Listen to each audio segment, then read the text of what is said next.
New York Times is trying to make a big deal out of Donald Trump's tax returns, his tax records. They've gotten all kinds of data from the last 20 years, apparently, for President Trump and his companies. And he's refused to release this information. Some of the key findings, according to the New York Times, he paid no federal income taxes in 11 of 18 years. In 2017, after he became president, his tax bill was $750, not $750,000 or $750 million, $750. He has reduced his tax bill with questionable measures, they say, including a $72.9 million tax refund that's the subject of an audit by the IRS. Is it legal? If it's legal, it's not questionable. No. I mean, I don't understand, like, if it is illegal, then we'll find out, won't we? But Yes. right now, he's just taking advantage of the tax law. tax code that sucks. Exactly right. Why wouldn't you? Does anybody send more money than they want to knowingly to the IRS on April 15th? Wasn't there a story about that a few years ago? There's been like one person in the last 30 years that's done that. One. Wow. Here, I sent you a little extra because I think you need it. One person has done that. It's a nation of 350 million people now. One person. Many of his signature businesses, including his golf courses, we knew this before he was elected, lose money. Okay? They lose large amounts of money, and he uses those to lower his taxes. What wealthy person doesn't do that? What person with multiple businesses, and some of them are losing money, don't keep them because that helps them tax-wise? They say the financial pressure on him is increasing. Hundreds of millions of dollars in loans he personally guaranteed are soon coming due. Like $470 million worth is coming due in 2022, I think. But even while declaring losses, he's managed to enjoy a lavish lifestyle. Do you know he lives in a 50,000 square foot home? Do you know that? That White House that's on Pennsylvania Avenue, that's where he lives. Is that right? That's where he lives, yeah. Is it love it or leave it? Is that what it is? Or love it or list it? Sorry, yeah, it's love it or list it. Screwed that up, didn't I? Well, since it's not his to list, I'm pretty sure he won't be listing it anytime soon. He's going to love it. Yeah, he's going to love it. They've already done some remodeling, of course. They just remodeled the Rose Garden, and the leftists went nuts on that. Oh, that's right. They went crazy. They were finding hidden shapes and stuff in the bushes and stuff. So ridiculous. So good. Even while declaring losses, he's managed to enjoy this lavish lifestyle by taking tax deductions on what most people would consider personal expenses. Well, it doesn't matter what most people consider. It matters what is in the tax code. If residences, aircraft, and hairstyling for TV are in the tax code, why wouldn't you take those deductions? Not only that, but this was Obama's stimulus policies. I was reading an article this morning. I'm trying to find the paragraph that really stood out.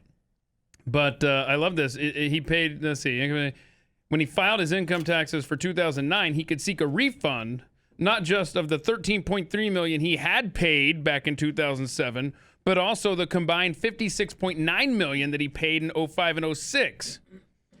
So it was the Obama policies that went into effect that allowed him to go back and say, oh, you mean I can get that money back? Really? Okay. So he paid them, but then Obama's policies led to the huge refund, making it seem like he paid nothing. Amazing. And then they whine about it. They go into Ivanka's consulting fees.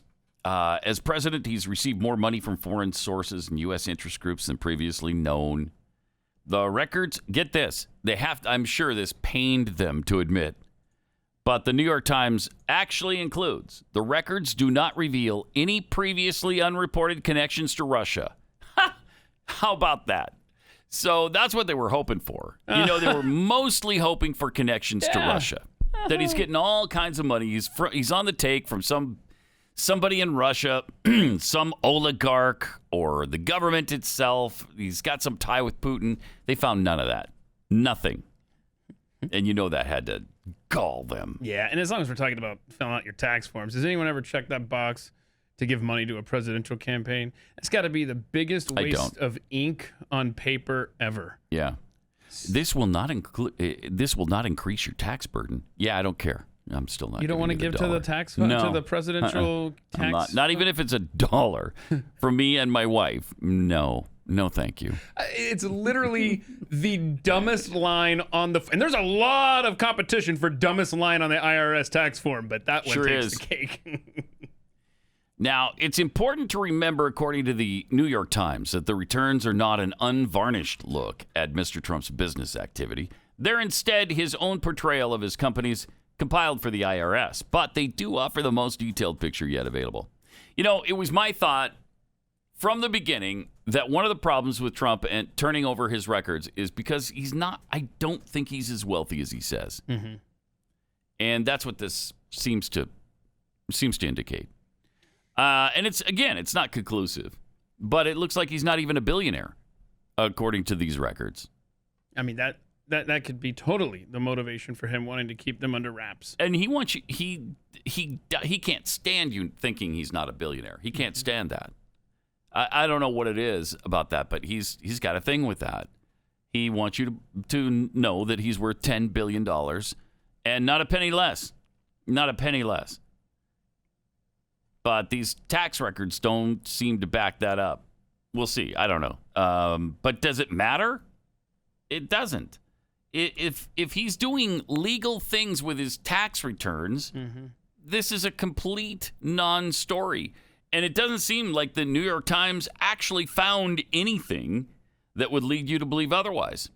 That he's done anything other than take advantage of the tax breaks that he has coming to him because of the tax code. Yeah, and he even made the comment this weekend. What was it? Something like just, look, wait for the audit. It'll all, I don't want to put words in his mouth, but something along the lines, it all makes sense or something like that. And he has said stuff like that before, that if you're patient and you wait, this stuff does play out the way he predicts. True. Yeah. Yep. So we'll see. We'll see. But that was my thought process the whole time, is that he's just not, he's not as wealthy as he wants us to believe. Because that's his thing. For whatever reason, maybe because of his upbringing, I think he attaches his self-esteem to how much money he has. And if he doesn't have the money he says, then it hurts his self-esteem. So, yep. That's just my I think that's a $3 analysis there, psychoanalysis. Oh, so you checked the box on the IRS form, because I think that's what it is. $3? I think it's a $3. Is it $3 now? Because it used to only be $1. Really? Yeah. Oh, no, it's more than that now. Oh, wow. I'm pretty sure. Well, probably. Inflation probably is. I'm going to look this up now. Now I got to know on the tax form. What is it? Jeez. $3, yeah. $3. Yeah. Now, does that come out of my refund? Right? Because that pisses me off if it does now, because it didn't used to. So I wonder if that's changed as well. You should look into that. Look into whether you're paying that $3. I seriously want to know, has anyone in history checked the $3 presidential campaign box? Oh, I bet Democrats do it all the time. I bet they do it all the time. That's so dumb. Yeah. It makes more sense paying more, like that one person did. Like, oh, look, we have a debt. I want to help pay it off. Mm-hmm. But the $3 presidential campaign box is just dumb. Yeah, but like you said, there's a lot of competition on the IRS forms for dumbness. Picking out the stupidest thing on there would be really difficult.